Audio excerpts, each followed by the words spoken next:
देहरादून से Harvansh Kapoor memorial hall का दौरा, मंत्री गणेश जोशी ने किया दौरा, राज्य स्तरीय कार्यक्रम की तैयारी का लिया जायजा।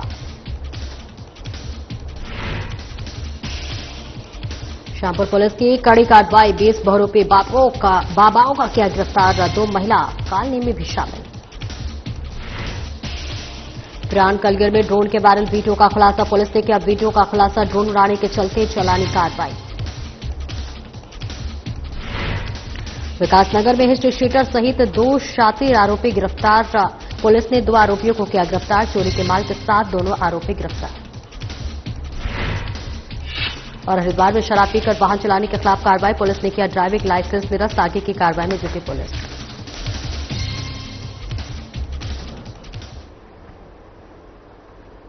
नमस्कार, स्वागत है आपका, मैं हूं आपके साथ सपना दीपक मद्देशा। बुलेटिन का आगाज करेंगे। प्रदेश के कृषि मंत्री गणेश जोशी ने गढ़ी कैंट स्थित हरवंश कपूर मेमोरियल हॉल का दौरा कर आगामी 2 अगस्त को आपको बताते चले, जहां पर 2 अगस्त को आयोजित होने वाले राज्य स्तरीय कार्यक्रम की तैयारियों का जायजा लिया। यह कार्यक्रम प्रधानमंत्री नरेंद्र मोदी द्वारा पीएम किसान सम्मान निधि की 20वीं किस्त के वितरण के उपलक्ष्य में आयोजित किया जाएगा। निरीक्षण के दौरान मंत्री जोशी ने कार्यक्रम से संबंधित सभी व्यवस्थाएं समय पर पूरा करने के निर्देश अधिकारियों को दिए हैं। उन्होंने बताया कि पीएम मोदी उत्तर प्रदेश के बनारस स्थित बनोली गांव से इस किस्त का वितरण करेंगे, जिसे देश भर में लाइव प्रसारित किया जाएगा। कृषि मंत्री ने बताया कि देहरादून के गढ़ी कैंट में स्थित हरवंश कपूर मेमोरियल हॉल में राज्य स्तरीय कार्यक्रम आयोजित होगा, जबकि जिला, ब्लॉक, ग्राम पंचायत स्तर और कृषि विज्ञान केंद्रों सहित केंद्रीय कृषि संस्थानों में यह भी कार्यक्रम एक साथ आयोजित किया जाएगा। सभी आयोजन स्थलों को 2 वे वीडियो कनेक्शन से जोड़ा जाएगा, जिससे कि किसान सीधे प्रधानमंत्री से संवाद भी कर सकेंगे। मंत्री जोशी ने प्रदेश के किसानों से अपील की है कि वे इस महत्वपूर्ण कार्यक्रम में अधिक से अधिक संख्या में भाग लेकर अपनी सहभागिता दर्ज कराएं।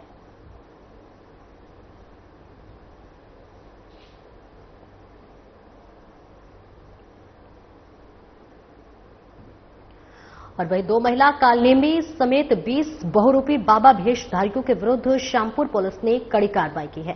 ऑपरेशन कालनेमी के अभियान के अंतर्गत थानाध्यक्ष श्यामपुर के कुशल नेतृत्व में चेकिंग के दौरान बहुरूपी बाबाओं को हिरासत में लिया गया। आपको बता दें कि बाबाओं के भेष में तंत्र मंत्र, जादू टोना आदि की कलाओं को दिखाकर स्थानीय व्यक्ति और यात्रियों को अपनी ओर आकर्षित कर रहे थे।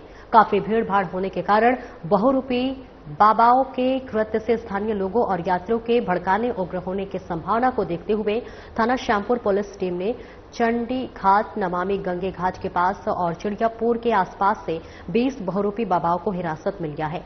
कालनेमियों में 2 महिला भी शामिल है। पुलिस ने 2 महिला कालनेमी समेत 20 बहुरूपी बाबा भेषधारियों पर शिकंजा कसा है। सीएम धामी के आदेशानुसार एसएसपी प्रमेंद्र डोभाल के निर्देशन में धर्म की आड़ में लोगों की भावनाओं को आहत करने वाले कालनेमियों की धरपकड़ आगे भी जारी रहेगी।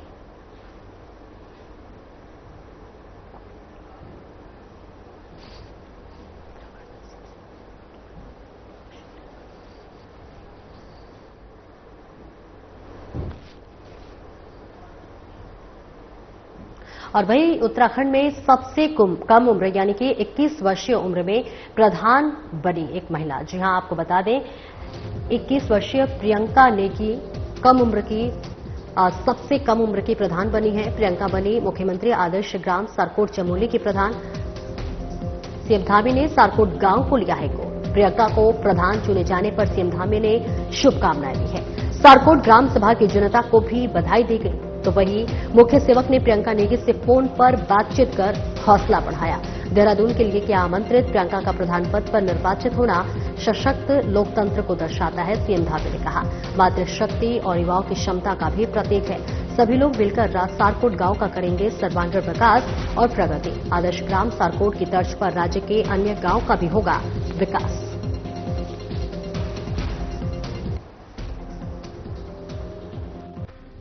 प्रियंका, बहुत बहुत बधाई, शुभकामनाएं। बहुत अच्छा लगा रिजल्ट देखा अभी कल आपका।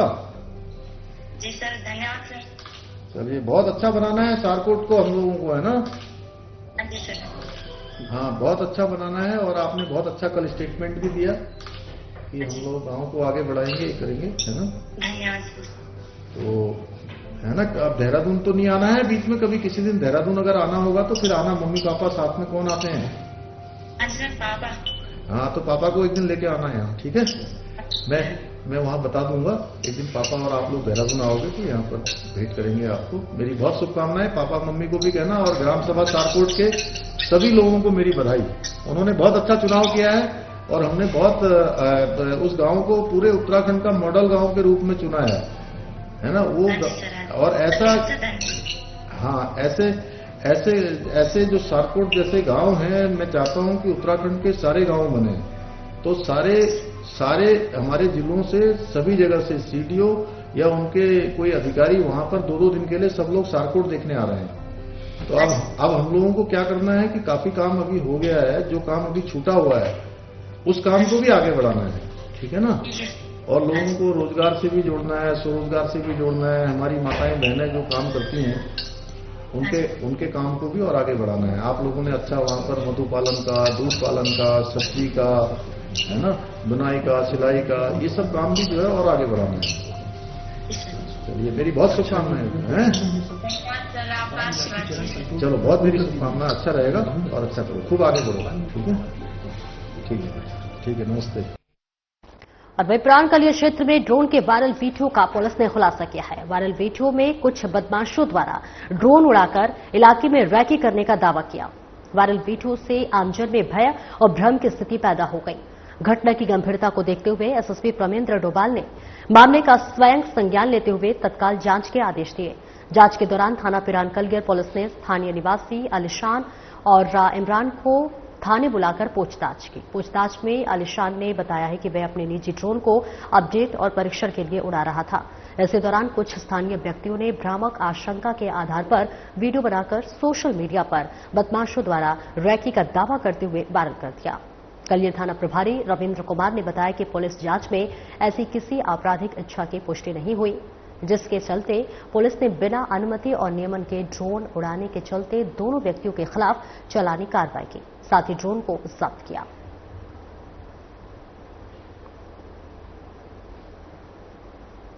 मेरा नाम इमरान है और मेरे पिताजी का नाम नफीस अहमद है। हम महमूदपुर के रहने वाले हैं। ये मेरा भतीजा है अलीशान। इसने परसों रात बिना अनुमति के गांव महमूदपुर में ड्रोन उड़ा दिया था, जिस वजह से महमूदपुर में बहुत ज्यादा अफवाह फैल गई है और डर का माहौल पैदा हो गया। इस विषय में हम जो है हाथ जोड़ के माफी मांगते हैं। ये हमारे से गलती हो गई। हम आगे कभी बिना अनुमति के जो है इस तरह की हरकत नहीं करेंगे और इस तरह की गलती नहीं करेंगे। हम माफी मांगते हैं।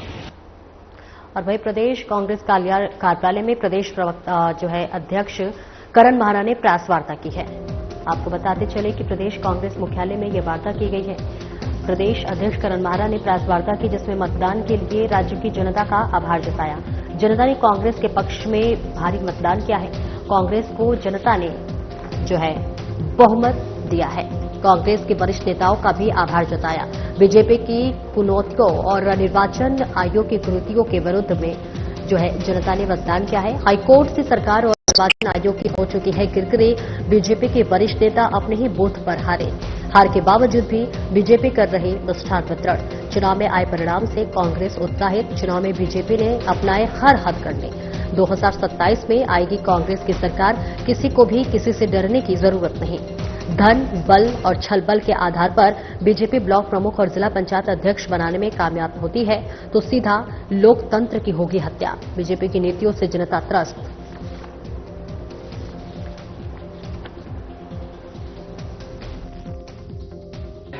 सर्वप्रथम राज्य की सम्मानित जनता को धन्यवाद देता हूं कि उन्होंने कांग्रेस के पक्ष में बहुत बड़ी संख्या में मतदान किया है। मैं अपने सभी सीनियर्स को बहुत बहुत धन्यवाद देता हूं कि जिस तरीके से उन सबने सहयोग किया है, उसी का ही परिणाम है कि आज हमारे पक्ष में खासे परिणाम आए हैं। उसके बावजूद भी उत्तराखंड की जनता जनार्दन ने कांग्रेस के पक्ष में भारी मतदान करके भाजपा की कुनीतियों को और इलेक्शन कमीशन के द्वारा किए गए कुकृतियों को के विरोध में वोट दिया है। मैं उसके लिए उनका आभारी हूं। आज कैबिनेट मंत्री गणेश जोशी जी अपने क्षेत्र की जिला पंचायत की सीट हार गए, चंद्रवटी। चमोली भाजपा जिलाध्यक्ष गजपाल भरद्वाज चुनाव हार गए। गजपाल भरद्वाज चमोली के जिला अध्यक्ष। तो ये कुल मिलाकर भारतीय जनता पार्टी का रिजल्ट है। देहरादून में हमने 16 लोगों को अधिकृत किया था, जिसमें से 12 लोग चुनाव जीते हैं। कल जिस तरीके की घटनाएं सामने आई उसको भी मैं आपके सामने लाना चाहता हूं। डोईवाला में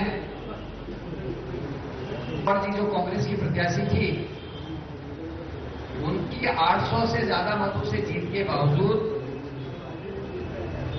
3 घंटे तक उन्हें उनके जीत का प्रमाण पत्र दे दिया गया।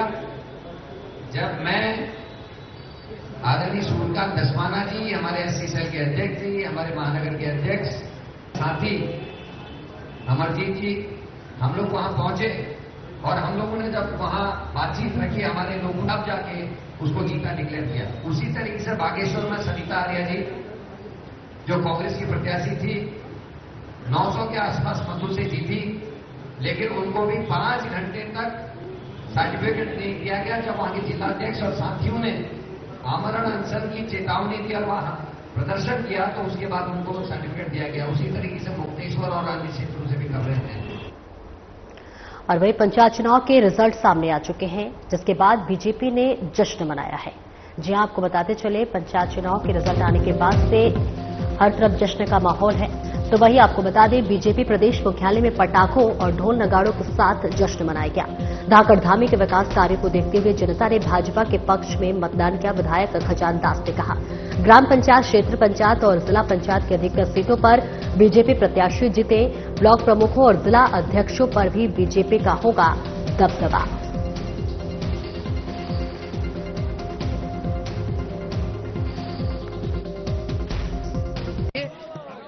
भारतीय जनता पार्टी की सरकार को देखते हुए माननीय मुख्यमंत्री श्रीमान पुष्कर सिंह धामी जी जिस तरह से युवाओं के लिए काम कर रहे हैं, प्रदेश हित के लिए काम कर रहे हैं, उनको काम को देखते हुए लोगों ने भारतीय जनता पार्टी के पक्ष में मतदान किया और हमारे अधिकतर जिला पंचायत के मेंबर्स आए हैं, अधिकतर हमारे प्रधान आए हैं और क्षेत्र पंचायत के मेंबर्स आए हैं। और आने वाले समय में जब ब्लॉक प्रमुखों का चुनाव होगा और जिला अध्यक्षों का चुनाव होगा, तो भारतीय जनता पार्टी यानी कि 12 जनपद, हमारे 12 में से 11 भारतीय जनता पार्टी के जिला अध्यक्ष होंगे और इसी तरह से ब्लॉक प्रमुख हमारे अधिकतम यानी कि 89 ब्लॉक प्रमुखों में से अधिकतम सीटें भारतीय जनता पार्टी के पास होंगी। और इस खबर पर ज्यादा जानकारी के लिए हमारे ब्यूरो चीफ कमल शर्मा हमारे साथ जुड़ रहे हैं। कमल, देखिए अब चुनाव के रिजल्ट भी सामने आ गए हैं, ऐसे में बीजेपी जश्न मना रही है। किन क्षेत्रों में सबसे ज्यादा बढ़त मिली है?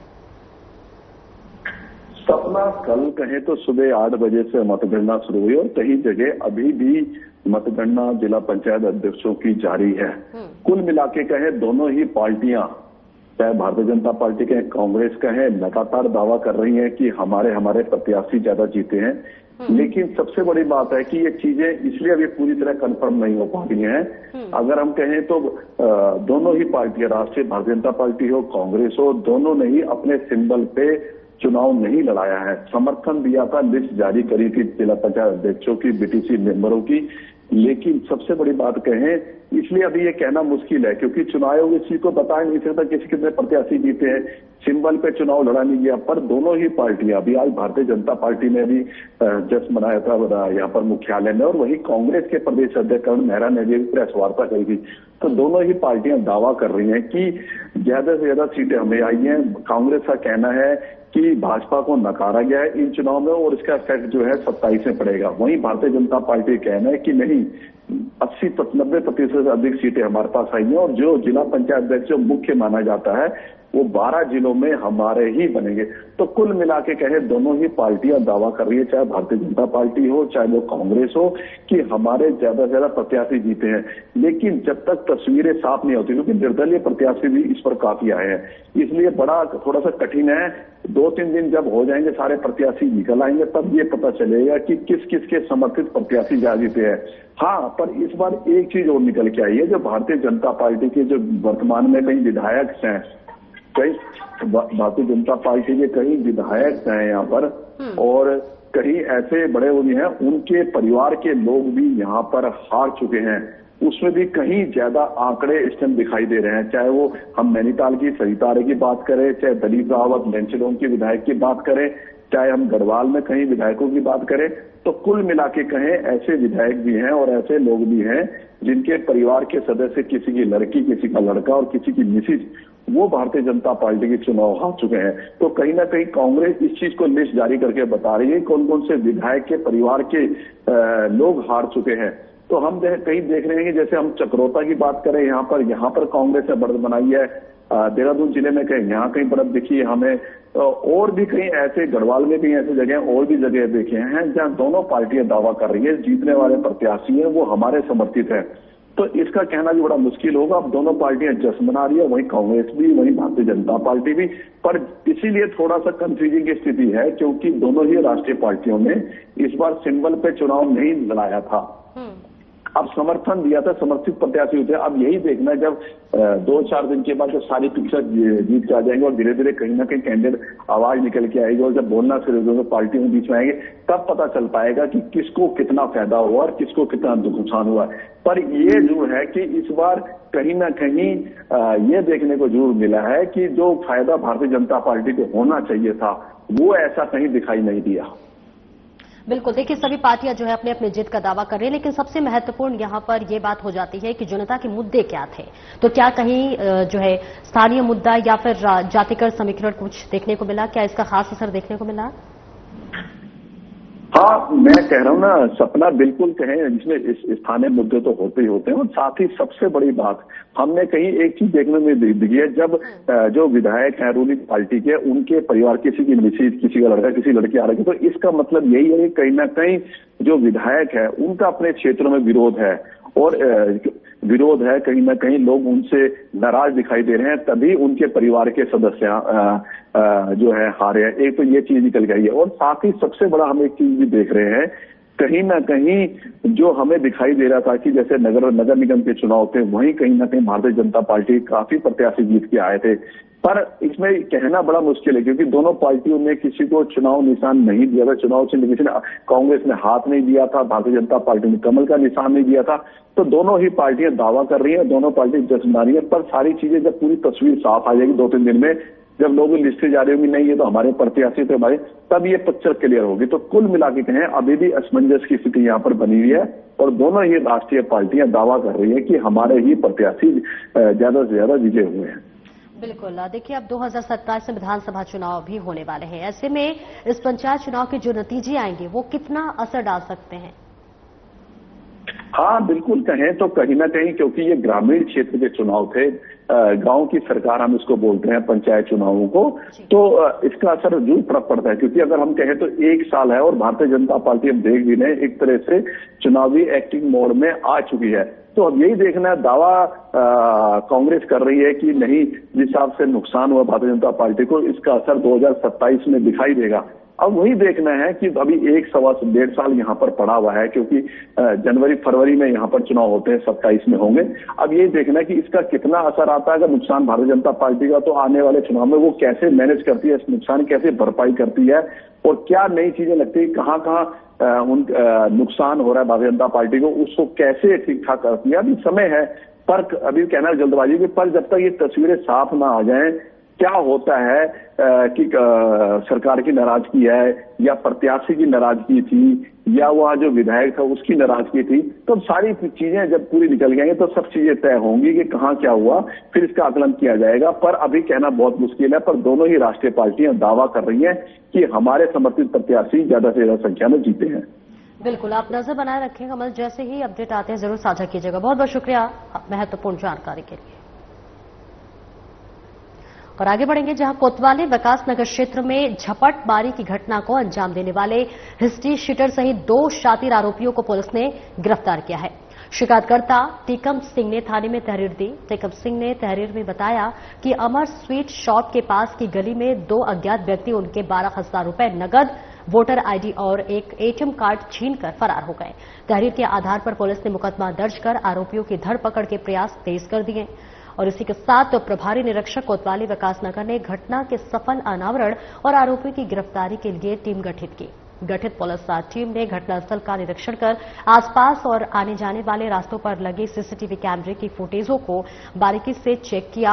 बारीकी से अवलोकन करने हेतु संदिग्ध के संबंध में जानकारी एकत्रित की। इसके साथ ही सुरागरस्सी पतारस्सी करते हुए सीसीटीवी कैमरों से प्राप्त संदिग्ध की फुटेज और पुलिस टीम द्वारा किए गए लगातार प्रयासों के परिणाम स्वरूप चेकिंग के दौरान पुलिस ने अमर स्वीट शॉप वाली गली के पीछे स्थित मैदान से दोनों आरोपियों को चोरी के सामान के साथ गिरफ्तार किया।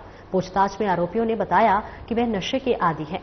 नशे की पूर्ति के लिए आरोपी महिला, बच्चों और बूढ़े लोगों की आवाजाही पर नजर रख कीमती सामान जो है वो छीनकर भाग जाते हैं और ऐसे में आरोपियों को न्यायालय के समक्ष पेश कर जेल भेज दिया गया है।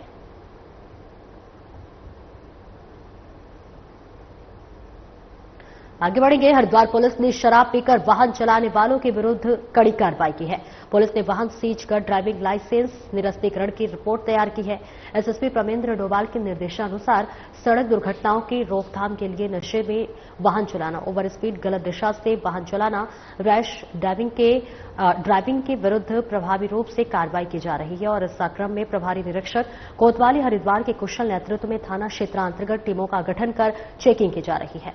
चेकिंग के दौरान खड़खड़ी से भीमगौड़ा की तरफ आ रही कार की बैरियर पर पुलिस टीम ने रोका। वाहन चालक और वाहन में बैठे अन्य व्यक्ति हर की पैड़ी की हो जाने की जिद कर रहे थे, जिन्हें वाहन से नीचे उतारा गया। पुलिस ने देखा कि चालक और उसके अन्य साथी शराब के नशे में हैं। उक्त तीनों व्यक्तियों का मेडिकल परीक्षण किया गया। वहीं वाहन चालक को मोटर वाहन अधिनियम के तहत हिरासत में लेकर पुलिस वैधानिक कार्रवाई कर रही है। उपरोक्त वाहन को सीज कर अन्य व्यक्तियों के विरुद्ध धारा 81 पुलिस अधिनियम के तहत चालान किया गया है।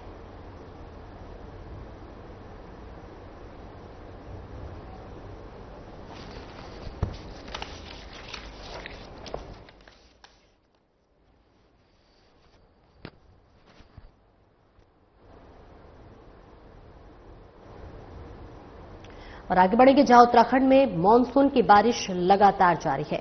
लगातार बारिश होने की वजह से अस्त व्यस्त जीवन स्तर नजर आ रहा है। प्रदेश में पिछले कुछ दिनों से बारिश का सिलसिला तेज है। भारी बारिश से जनजीवन अस्त व्यस्त हो गया। सड़क और नालों में भर रहा है पानी।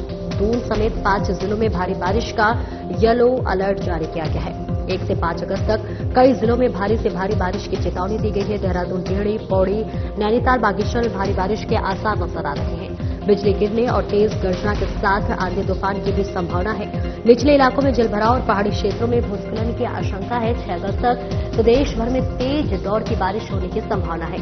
आपदा प्रबंधन विभाग अलर्ट मोड पर है। संवेदनशील स्थानों की लगातार निगरानी हो रही है। मौसम विभाग ने लोगों से सतर्क रहने और अनावश्यक यात्रा से बचने की अपील की है। प्रशासन की यात्रियों से अपील, यात्रा के दौरान बरते अत्यधिक सतर्कता, धीमी गति से वाहन चलाने की भी सलाह दी गई है। जरूरी होने पर ही घरों से निकले बाहर, अनावश्यक यात्रा से बचें। तो उत्तराखंड में मानसून की बारिश जो है वो लगातार जारी है। प्रदेश में पिछले कुछ दिनों से लगातार बारिश का सिलसिला तेज हो गया है।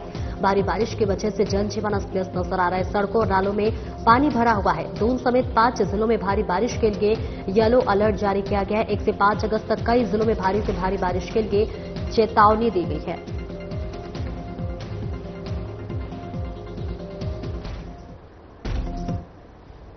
और इस खबर पर ज्यादा जानकारी के लिए हमारे संवाददाता दीपक नारक हमारे साथ जुड़ रहे हैं। दीपक, 1 से 5 तारीख तक जो है भारी से भारी बारिश के लिए येलो अलर्ट जारी किया गया है। ऐसे में प्रशासन की तरफ से क्या पहले से व्यवस्था की गई है? राज्य के मौसम विभाग ने जो इस समय पर अलर्ट जारी किया है, उसको देखते हुए तमाम जिलों के जो जिलाधिकारी हैं वो इस समय पर अलर्ट मोड पर हैं और जो तहसील प्रशासन है वो भी इस समय पर काफी एक्टिव दिखाई दे रहा है। सबसे पहले प्रशासन ने लोगों की जान बचाने के लिए गंगा और उसकी सहायक और बरसाती नदियों से दूर रहने की सलाह जो है लोगों को दी है। इसके अलावा पहाड़ों पर सफर करने के दौरान एहतियात बरतने की सलाह भी दी है। इसके अलावा जो यात्रा मार्ग पर आने वाले तीर्थ यात्री हैं उनको कहा गया है कि वो ऋषिकेश में ही मौसम की अपडेट लेने के बाद यात्रा मार्गों पर रवाना हो। ऐसा ना हो कि वो बिना अपडेट लिए यात्रा मार्ग पर रवाना हो और रास्ते में उन्हें कहीं ना कहीं परेशानी का सामना करना पड़े। तो सबसे पहले जो प्रशासन की ये एहतियात भरे हुए कुछ सलाह है, इन पर लोगों को अमल करने की समय बेहद ज्यादा जरूरी है, जो कि उनको काफी सुविधा देगी। इसके अलावा जितने भी निचले इलाके हैं जहाँ पर गंगा है या बरसाती नदियां हैं, वहां पर जल पुलिस और SDRF की टीम की जो है तैनाती की गई है। यदि किसी भी प्रकार की कोई आपदा होती है तो तत्काल उसमें जो है रेस्क्यू किया जा सके और लोगों को जो है अगर कोई फंसता है, कोई दिक्कत होती है तो उनको बचाया जा सके। लगातार मुनादी की जा रही है निचले इलाकों में कि गंगा और गंगा के सहायक नदियां और बरसाती नदियां जो भी हैं उनसे दूर रहें, क्योंकि वो कहीं ना कहीं दिक्कत हो सकती है। क्योंकि निचले इलाकों में क्या होता है कि पानी भरने की थोड़ी सी संभावना ज्यादा बनी होती है, क्योंकि अचानक से जब भी बैराज खुलते हैं, चाहे वो टिहरी का डैम से पानी छोड़ा जाए, चाहे वो श्रीनगर बैराज से पानी छोड़ा जाए, और वो पानी का दबाव सीधे जो है ऋषिकेश हरिद्वार में पड़ता है, तो यहाँ पे सबसे ज्यादा जो है दिक्कत परेशानी अब देखने के लिए मिलती है।